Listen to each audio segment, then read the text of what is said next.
तो जी नमस्कार, मैं हूँ रणवीर बरार और आज बात करते हैं त्योहारों की। क्या है कि त्यौहार तो हम अक्सर मनाते हैं, लेकिन कुछ त्यौहार जो होते हैं वो देश के त्यौहार होते हैं, राइट। और क्योंकि ये रेसिपी 26 जनवरी के आजू बाजू जाने वाली है, तो मैंने कहा उस 26 जनवरी के देश के त्यौहार को इस रेसिपी में सेलिब्रेट करते हैं, क्योंकि ये रेसिपी जो है ये देश की रेसिपी है। ये रेसिपी वो रेसिपी है जो कि हमारे देश के संस्कारों को रिप्रेजेंट करती है, और वो संस्कार है कि हम बेस्ट ऑफ वेस्ट बना लेते हैं, कुछ भी अपने किचन में वेस्ट नहीं होने देते हैं, राइट। आजकल हम बात करते हैं सस्टेनेबिलिटी की और तमाम उन चीज़ों की। एक बढ़िया सी दाल की रेसिपी आपके सामने पेश कर रहा हूँ साहब। सस्टेनेबल है, बेस्ट ऑफ वेस्ट है, जायके में अव्वल है, और हमारे देश की रेसिपी है, हमारे देश की दाल।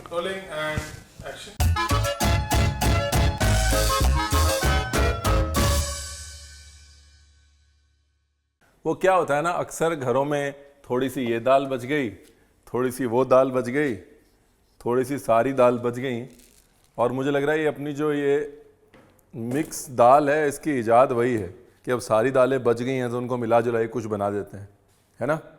तो यहाँ पर है साहब हमारे पास बची हुई मूंग दाल, हमारे पास बची हुई चना दाल, हमारे पास बची हुई तूर दाल, और इस मूंग चना तूर के साथ एक ऐसी दाल बनाते हैं जिसका नाम हम रख रहे हैं दाल निज़ामी।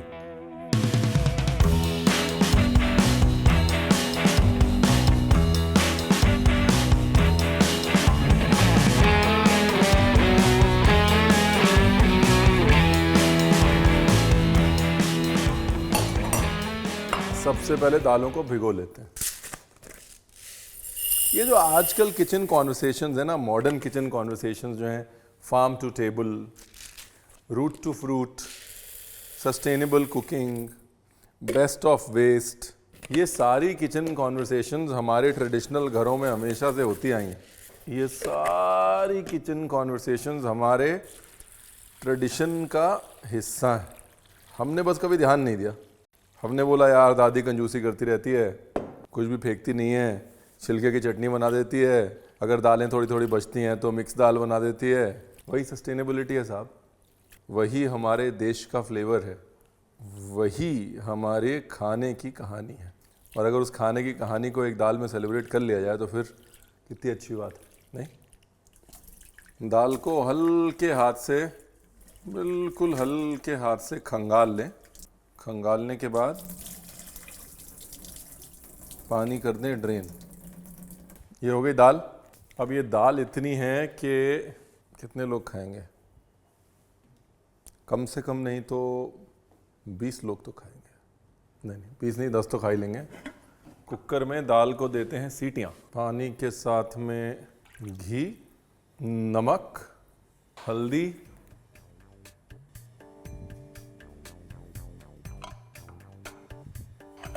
ये जो देसी जुगाड़ है ना, ये जब आप दाल कुकर में डालते हैं तो झाग आती है, उससे बचने का देसी जुगाड़ है। पानी में भी थोड़ा घी डालें और सीटी में भी थोड़ा घी या तेल डाल लें। ठीक है जी, नई चीज़ सिखा दी आपको। अब लीजिए दाल, और दाल को लीजिए डाल।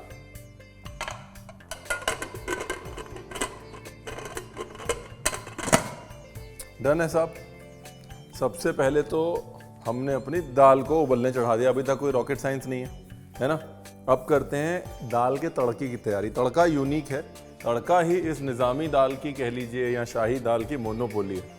उस तड़के के लिए अपने को चाहिए हरा धनिया, हरा धनिया, प्याज और हरी मिर्च।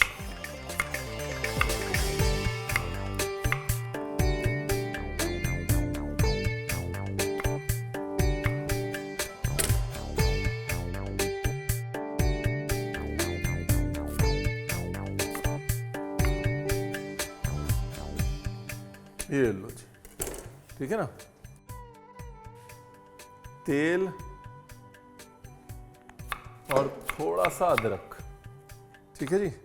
तो अब तक हमने 2 प्रोसेस कर लिए हैं। एक दाल उबलने चढ़ा दी है, दूसरा ये पेस्ट बना लिया। ये पेस्ट जो है इस दाल की मोनोपोली है, ये आपके लिए गिफ्ट। इसका बनेगा पेस्ट, ठीक है ना। और हम करते हैं आगे का काम। वैसे आगे के काम में है कुछ नहीं, अपनी दालें भर लेते हैं जो खाली हुई।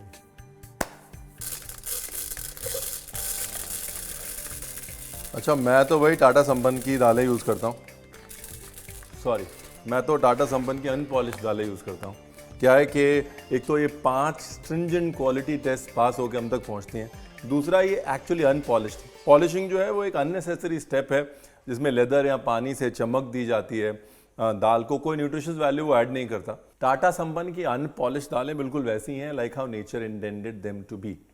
Nice, tasty, and also they have gone through 5 quality checks.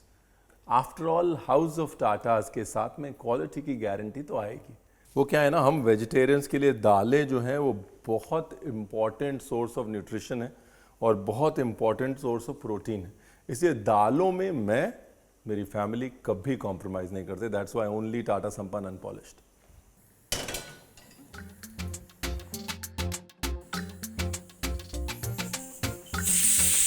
देखिए, देख रहे हैं आप, कोई झाग नहीं बाहर आ रही है, कोई दाल एकदम से निकल के नहीं आ रही है। फॉर्मूला बहुत सिंपल है, आपको मैंने बता दिया है। थोड़ा घी लगा लीजिए और पेस्ट दे दीजिए साहब। Thank you very much.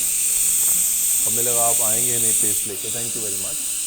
ये पेस्ट जो है बहुत मज़े का बनाया आपने, गुड जॉब।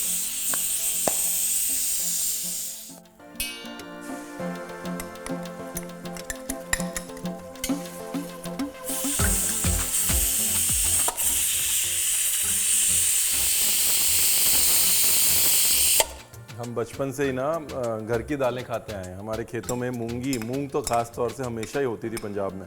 छोले और मूंगी ये दोनों हमारे खेतों की होती थी। तो जब दाल उबलती है ना, या दाल के उबलने की खुशबू आती है, तो पता लग जाता है कि भाई साहब दाल की क्वालिटी क्या है। यहाँ पे जो है क्वालिटी एकदम टॉप नॉच। मतलब मुझे वही लगा कि हम देश का अगर त्यौहार सेलिब्रेट कर रहे हैं तो देश की दालों के साथ सेलिब्रेट करना चाहिए ना, और देश के उस जज्बे के साथ सेलिब्रेट करना चाहिए कि भाई साहब फेंकूंगा तो मैं कुछ नहीं, जो बच जाएगा उसको मिला जुला के कुछ बढ़िया सा बना दूंगा। धीरे धीरे धीरे धीरे भूनते रहिए इसको। दाल भी ऑलमोस्ट डन है, 1 सीटी और गैस बंद। यहाँ पे कितना भूनना है? यहाँ पे इतना भूनना है कि जो ये धनिया है ये भुन भुन के काला हो जाए, हरा ना रहे। दूसरी चीज़, वो प्याज का जो कच्चापन है वो निकल जाए, प्याज के अंदर जो कड़वापन हींग वो होती है वो निकल जाए। ब्राउन ना भी हो लेकिन एक स्वीटनेस आ जाए, राइट। पानी ना ऐड करें, बाद में भूनते समय सारा पानी जो है निकालना पड़ेगा, इसलिए थोड़ा तेल ऐड कर लें, वो बेटर है।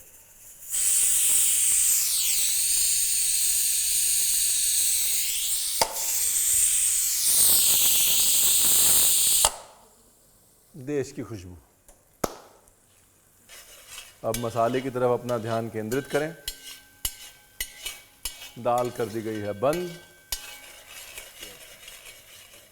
ये देखिए, धनिया का कलर जो है वो डर्टी ग्रीन हो गया ना, ये देखिए ब्लैकिश ग्रीन हो गया ना। ये इसका मतलब ज़िंदगी की गाड़ी आगे बढ़ सकती है, और ज़िंदगी की गाड़ी को आगे बढ़ाने के लिए लेके आते हैं मसालेदानी। और मसालेदानी में सबसे पहले लेते हैं हींग, उसके बाद धनिया, उसके बाद थोड़ी सी हल्दी, एकदम टच, क्योंकि ऑलरेडी दाल में हल्दी है ना। जैसे ही धनिया के भुनने की खुशबू आ जाए साहब, वैसे ही दही तैयार रखिएगा।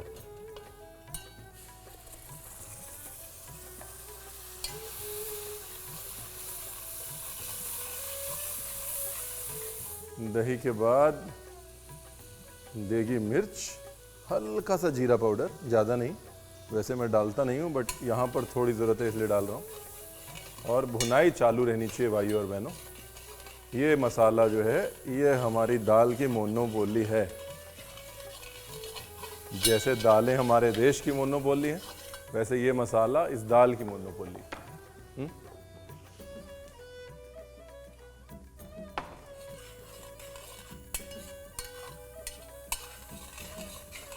देखिए पूरी रंगो रोगन बदल गई ना। अब ये ऑप्शनल है, इसके अंदर डालिए फ्राई प्याज। अगर आपके पास नहीं है तो मत डालिए, ये बहाना नहीं चलेगा कि रणवीर हमारे पास तो फ्राई प्याज नहीं है अभी, ये तो नहीं हो सकता। नहीं है तो मत डालिए साहब। दही को भून लीजिए बस, वो ज़रूरी है। फ्राई प्याज हैं नहीं हैं, that is not the question.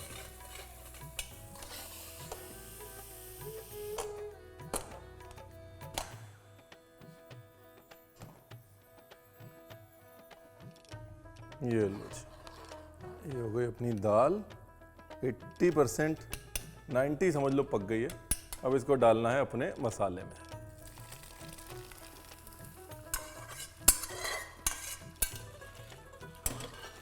Beautiful. अभी सबसे पहले तो डालिए घी। घी में कंजूसी नहीं, क्यों? क्योंकि दाल जो है वो रूखी होती है और दाल घी पीती है।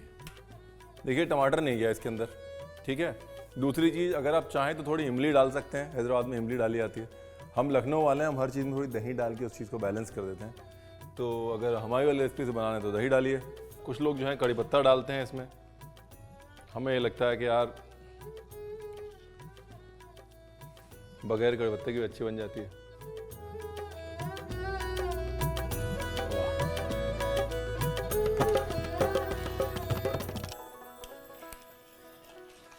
क्या था वो? अरे हुजूर, वह दाल बोलिए। वाह भाई वाह। मोनोपोली जो है ना, वो सिर्फ एक ही है, और वो है तड़का। और वो प्याज और धनिए का पेस्ट, ऊपर से थोड़ा सा फ्राई प्याज डाल रहा हूं मैं। ऑप्शनल है, ये बना नहीं चलेगा कि रणवीर फ्राई प्याज नहीं है तो हम नहीं बनाएंगे। सारे क्लियर कर देता हूं फंडे।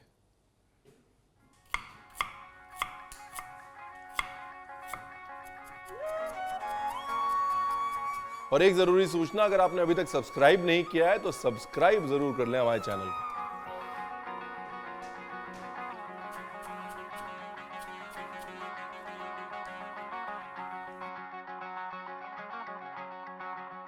थोड़ा घी, थोड़ा तेल, लाल मिर्च, जीरा। हैदराबाद में जीरे और मिर्च को ज़्यादा भूनते हैं, दाग दे लेते हैं, लगभग काला कर लेते हैं।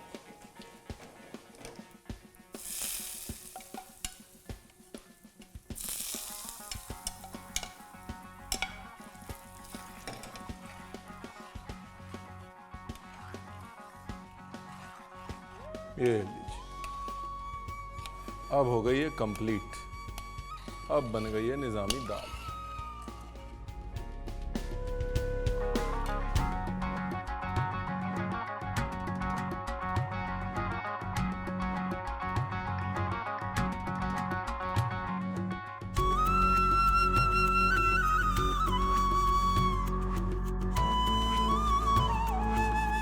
तो भैया मैंने तो अपना प्रॉमिस पूरा कर दिया। देश के त्यौहार में देश को सेलिब्रेट किया है कि नहीं? मतलब बची हुई दालों को लेके कैसे एक सेलिब्रेशन क्रिएट किया जा सकता है, ये मैं नहीं सिखा रहा हूँ, ये हिंदुस्तान कई सदियों से सिखा रहा है। मैंने सिर्फ एक डिश दिखाई है, और डिश भी भाई साहब क्या कमाल है। एक काम करिए, बना लीजिए। दालें बचने का वेट मत करिए, दालें लीजिए, मिलाइए, धोइए और कुकर में चढ़ा दीजिए। क्योंकि भाई साहब अगर आपने ये नहीं बनाई ना तो आपने कुछ नहीं बनाया। और बाकी वो तो पता ही है आपको, सब्सक्राइब करना है, सादर विनती है, शेयर करना है, सादर विनती है, और प्यार देना है, सादर विनती है। Thank you very much. I love you.